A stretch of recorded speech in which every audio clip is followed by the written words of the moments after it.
Und hier scheint dann auch schon das Mikroende zu sein. Man kann hier zwar noch Miko beim Saubermachen helfen, aber... Ja. Okay.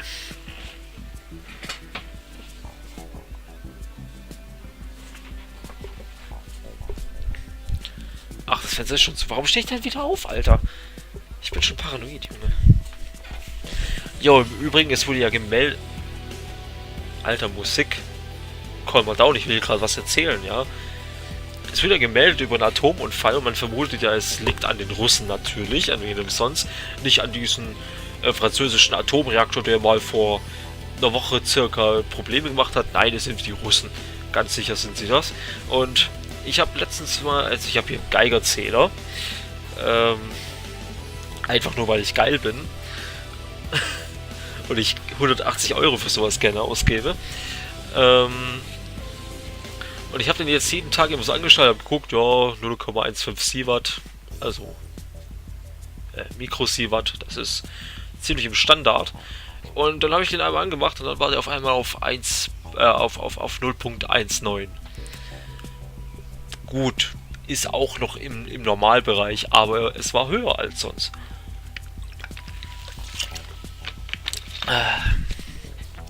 Das höchste, was ich bisher gemessen habe, war sowieso das Wasser. Beziehungsweise das Waschbecken mit dem Grenzwert von 0,3 Mikrosievert. Aber gut, soll jetzt hier nicht zur Debatte sein. Wir gehen alleine in die dunkle Scheißhöhle. Hallo, geh doch zu. Fick dich doch ins Knie. Am I going there alone?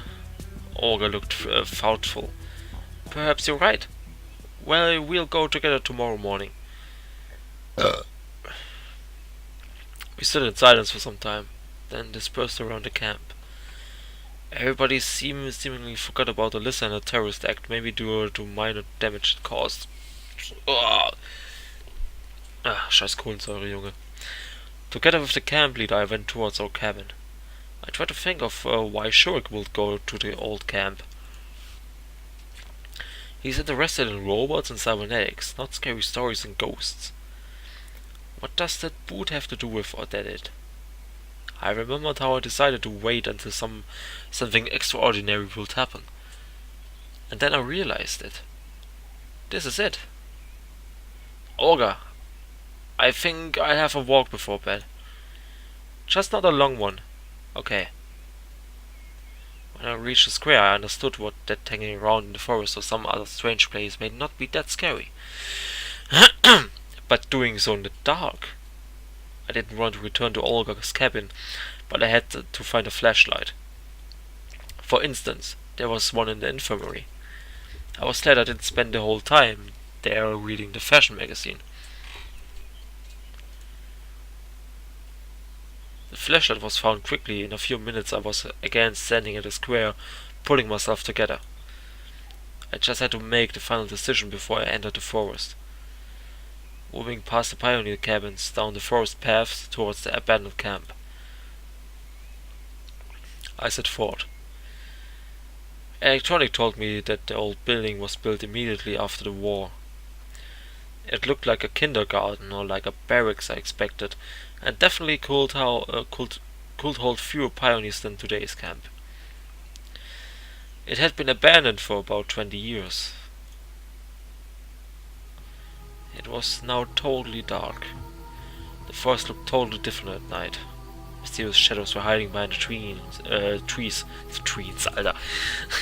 Strange rustling and the cries of night birds coming from everywhere. Branches treacherously snapped under my feet. Can I skip? Nein. The full moon was shining, so I decided to save the battery in the flashlight. I'm sure I will need it sometime soon. The further I moved, the more unpleasant thoughts came into my head. I wasn't afraid of the dark at all. I didn't believe in ghosts and other mystical crap. But at the same time, during the last few days, I would encounter so many incomprehensible phenomena that against my own will, I started to read between the lines of the simplest things. Obviously, I felt exceptionally uneasy in the forest at night. Everywhere I looked, every shadow, every tree or bush looked like weird creatures escaping straight from horror movies or from Stephen King novels. Stephen King Novels, meine Leute. Wow. Ich habe nie einen Stephen King Roman gelesen. Ich habe aber gehört, sie sind manchmal etwas anstrengend und vielleicht auch zäh. Aber es sollen Meisterwerke drunter sein. Ich habe auch noch nie welche gelesen. Gut. A branch seemed to be someone's hand, eager to grab your shoulder. A fallen log, someone's dead body. Someone who failed to get out of the forest. In every gully I saw a bottomless abyss. If I had found myself in the forest under any other circumstances, without all these bruises and pioneer camps, of course I would still feel uncomfortable. But then I would be able to explain everything with logic and be afraid of nothing. Except for owls and mice, of course. But at the moment, there were more than enough reasons to fear. Despite all this, I reached the old camp without any adventures.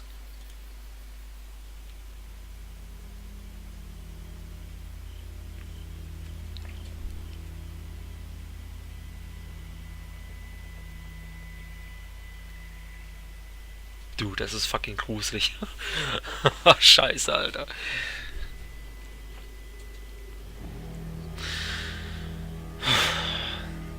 In a little glade, surrounded by trees, stood a house resembling a kindergarten.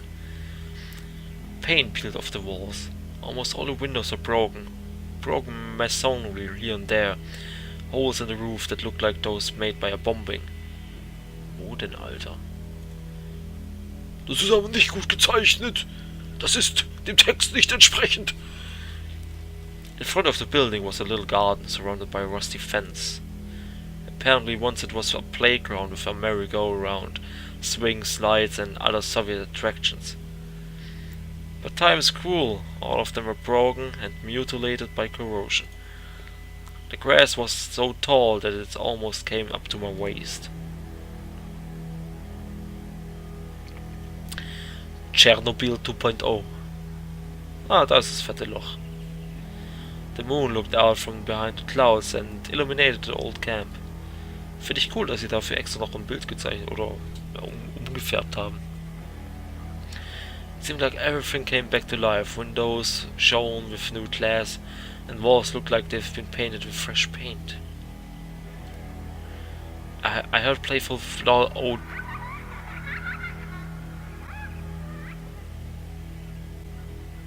Alter.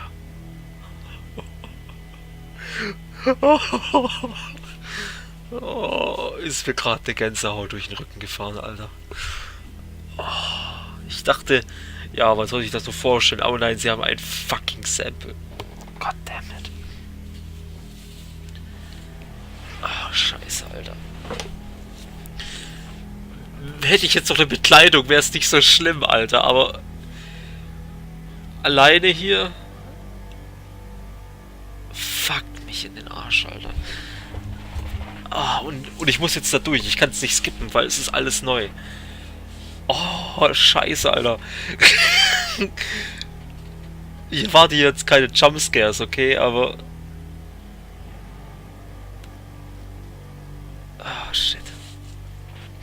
Saw translucent children joyfully running and frolicking in the yard. I stood calmly on the threshold, holding a basket with the ripe apples in her hand. The old cleaning lady taking a nap in the shade. It sent chills down my spine. Dude. Oh, ist ja gerade heiß, Alter. Of course my imagination was just playing tricks. But the old camp itself was so similar to all the post-apocalyptic pictures I had seen that those visions were no surprise. I stood undecided for a long time before I dared to go further. After all, I'm here to find Shurik. Though I still don't get what he might be doing here. If he even is here. A boot somewhere nearby doesn't mean anything. However, if he was not eaten by wolves for some reason, it seemed like there were no wolves in the forest. This must be the only place where he might be hiding. I carefully crossed the yard, pushing all the tall grass apart and trying not to bump into a jagged piece of metal. But I stopped in the doorway, hesitating. An impenetrable heavy darkness stared back at me from inside. Even the bright moonlight could not illuminate any object or even highlight a silhouette. My head was filled up with different thoughts that all said that it's better for me not to go any further and run away quickly. But I pulled myself together, turned on the flashlight and stepped over the threshold. Inside the building looked like a typical kindergarten. I still remembered my childhood days and so everything here looked very familiar. Sleeping room with the lines of beds standing close to each other, a large playroom, toilets, a dining room and utility rooms. Die Russen hatten ja mega viele Kindergärten. Ich glaube allein bei Tschernobyl in Pripyat waren es irgendwie, ich weiß gar nicht, 10, 12 Kindergärten? Das ist heftig, Alter. Aber gut, es lebten auch viele Leute auf engem Raum dort.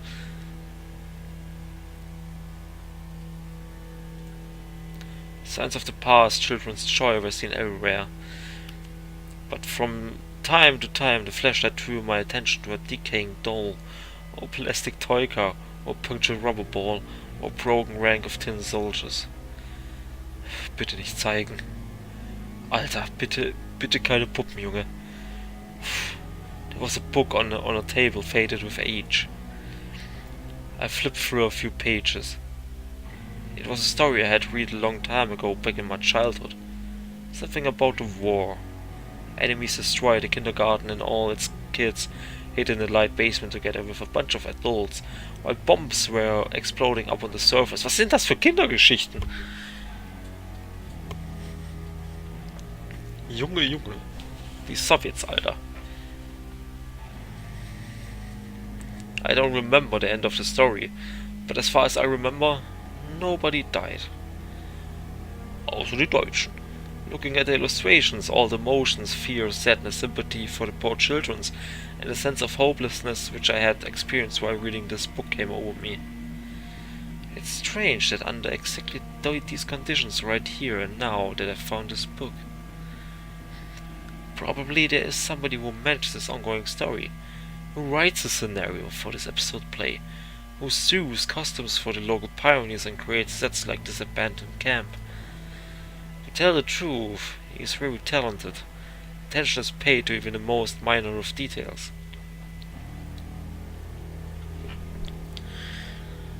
Erinnert mich gerade an Anime, den ich gerade schaue. Yocho Senki heißt der. Oder auch Saga of Tanya the Evil. Wo ja dieser Geschäftstyp oder Geschäftstyp von einer Firma in Japan wiedergeboren wird im Körper eines kleinen Mädchens. Und der sich dann zum Ziel setzt, Gott zu besiegen. Oder halt oder halt gegen Gott zu kämpfen, oder wie er bzw. sie es nennt, Wesen X. Ja. Und vielleicht ist das hier auch so eine Art Wesen X. Das hier alles kontrolliert, aber wer weiß, was die Story für uns noch bereithält. Ich möchte jetzt nicht zu viel mutmaßen, vielleicht wird das alles noch irgendwie in irgendeiner Weise aufgeklärt. Although this place was abandoned a long time ago, everything here seemed to be untouched. Of course, time didn't spare this camp, so in so many years it had often been visited by the locals. A perfect place for young people just hitting puberty. They could drink alcohol, indulge in amorous pleasures, or simply burn everything down just for fun. Oh wow, was ist jetzt los?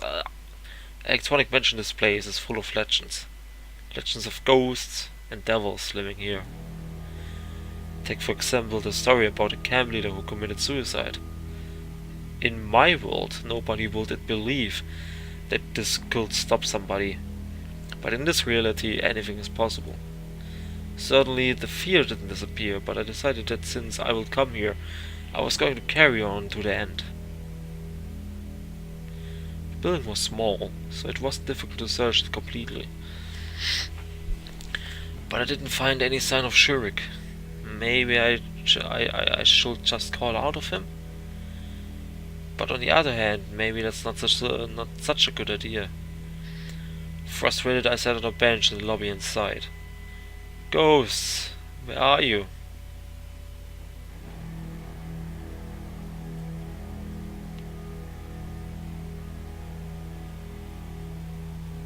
Don't mess with the fucking ghosts, dude. Nein. I asked the camp. And all of it. Nein, Alter. Oh shit, boy.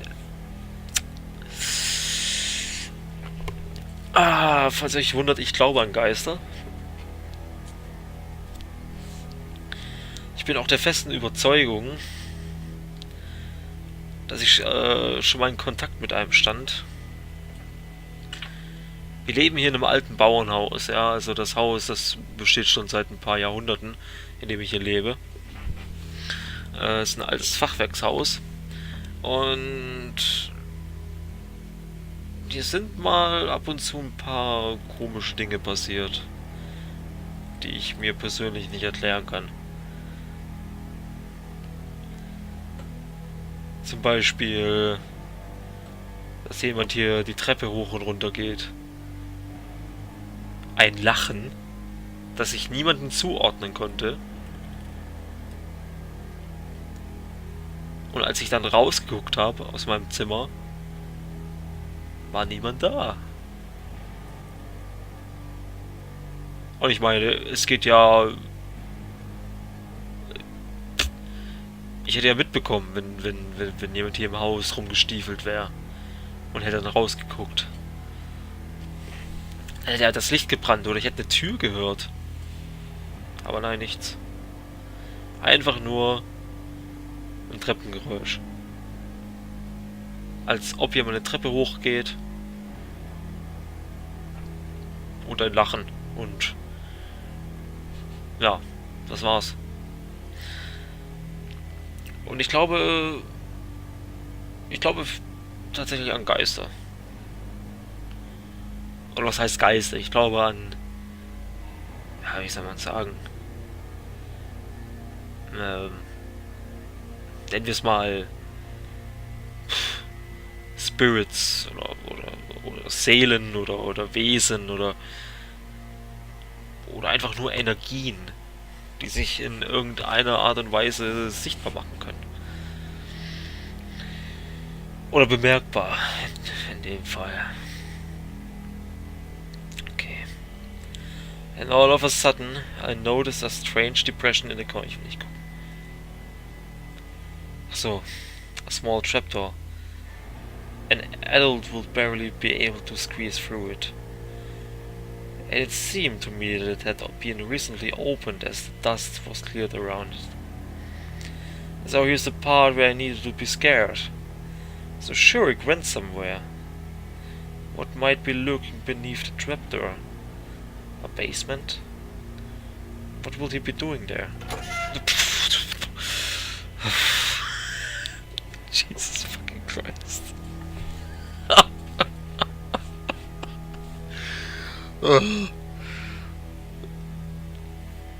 Oh, bin ich gerade zusammengezuckt, Alter. I pulled open the hatch and pointed the flashlight into the darkness. There was a ladder going down a couple of meters, ending in a concrete floor. Jetzt wünschte ich mir wirklich, ich hätte jemanden dabei. Junge, ich hab's mir nicht so schlimm vorgestellt, aber... Oh, scheiße. Junge, ich muss gleich noch da raus und runter ins Bad und mir die scheiß Zähne putzen, ja? Ach, wie ich das hasse.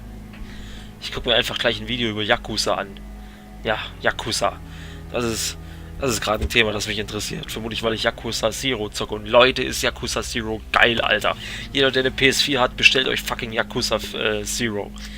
Das ist zurzeit eine der besten Stories und Spiele, die ich zurzeit spiele. Das ist so ein Hammerspiel, aber gut. Ich versuche abzulenken. I hesitated for a long time. Ja, man merkt's. On the one hand, I had absolutely no desire to go down there. But on the other hand, if Shurik was really there. I swore loudly and began to descend.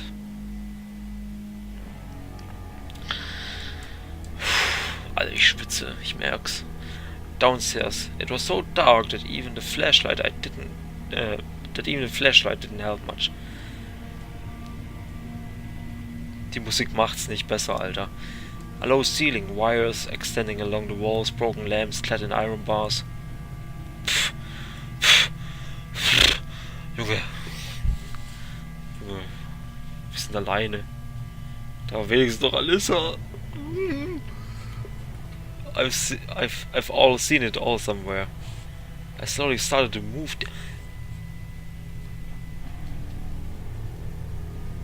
I've all seen it all somewhere. Also spielt das tatsächlich eine Rolle, wie oft man das durchspielt? Wenn ich jetzt als allererstes hier durchgegangen... Das sind so immer diese Fragen, Alter. Wenn ich als allererstes jetzt hier durchgegangen wäre. Alleine. Im ersten Durchlauf. Hätte er das dann auch gesagt?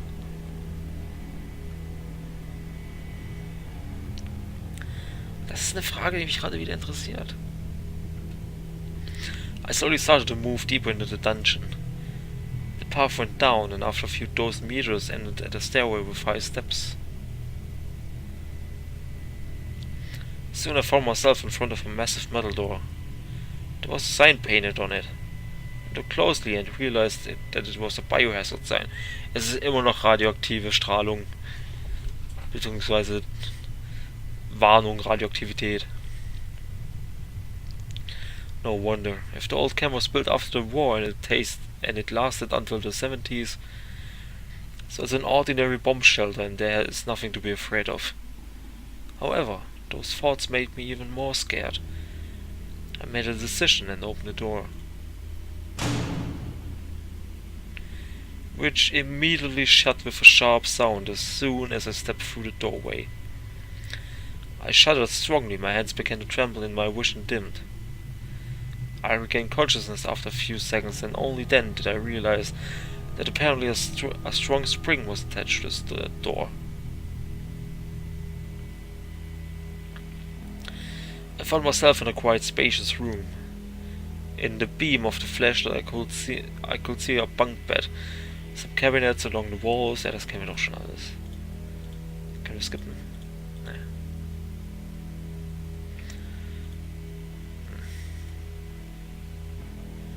Chemical protection suits.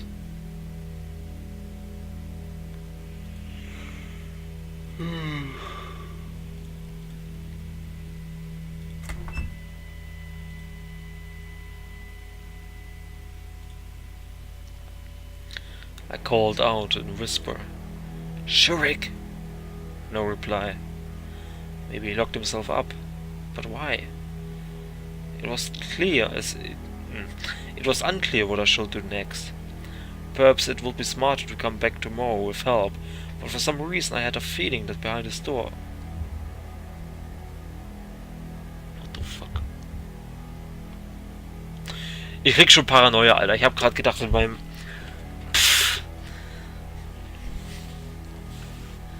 Am Rand meines Auges wäre irgendwas aufgeleuchtet. Ach, Dude, Alter. 2 Uhr nachts. I walked across the room and took a crowbar from the corner. I wedged it under the bottom of the door and tried to rip it from its hinges. Oddly enough, after a while, I did just that. Fortunately, it wasn't as massive as the previous door. God damn it. The door gave out and slammed onto the floor. I took a deep breath and pointed the flashlight down the passage. A corridor vanished in darkness, the same as the one on which brought me here. The walls were closing in, my head almost touching the ceiling, but I could not make out the end of the corridor. I walked carefully, looking at the grounds. This was the reason that I did not fall into the pit. The hole was abandoned 1.5 meters diameter, and there was earth at the bottom of it instead of concrete. It seemed that the hole was caused by an explosion. It wasn't too deep, I could easily climb out later. After I jumped into the hole, I found myself in something, old mine. Wooden beams, flashlight, at the crossroads.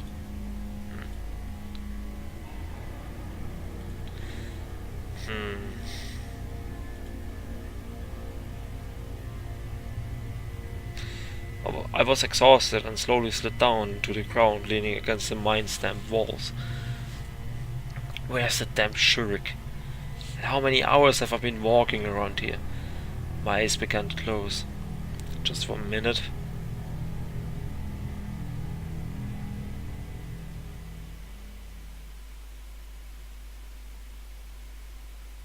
What?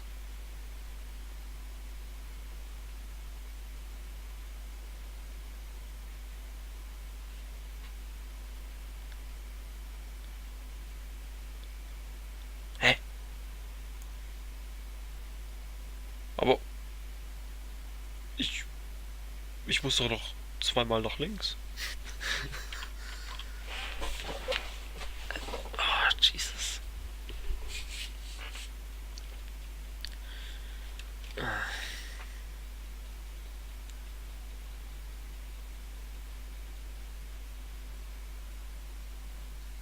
Habe ich irgendwas verpasst, Alter?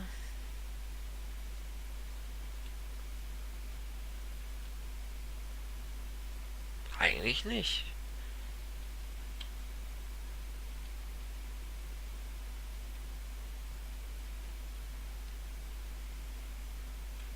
Okay. Keine Ahnung. Because sometimes a dream is just a dream. One doesn't have to look up it on the internet searching for an interpretation or of a dream that invaded your dream world in such a rude manner. One doesn't have to assume that it's a sign, a prophecy, or a prediction of the future. Sometimes a dream is just a dream. A beautiful? Soll es nicht beautiful heißen? A beautiful story that is just not going to happen in your real life. A fairy tale sketched with your resting brain and painted by your imagination. Sometimes a dream is just a dream. Even if it comes in several parts.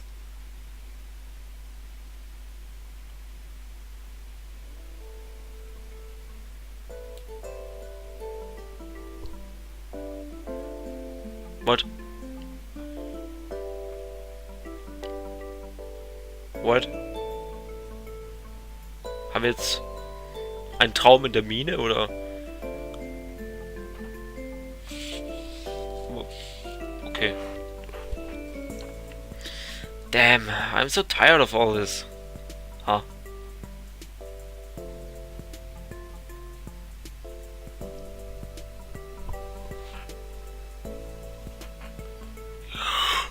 Ugh.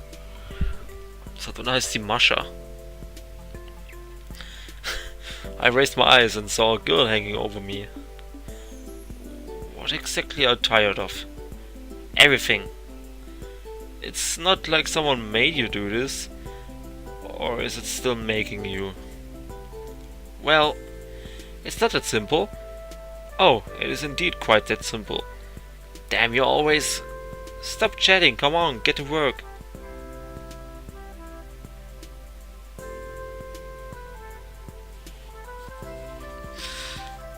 Dude. I'm fucking out. Dieses Gesicht ist zu viel.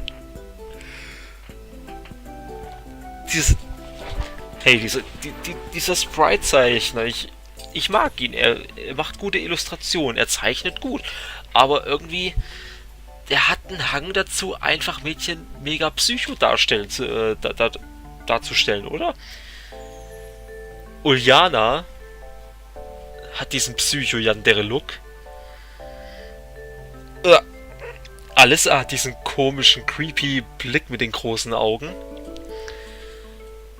Und jetzt noch das? Ah, gut. I voiced it will brook no objections came from far away. The bus became empty in an instant. The girl I was arguing with sulked like a child, turned abruptly, clicked her heels, and headed to the exit. Her name was Masha. Okay, you ready? A woman appeared. Her face simultaneously expressed agony for the fates of the whole of humanity, arrogance, concentration, and fatigue. Yeah, Sure. Excellent. Then, action.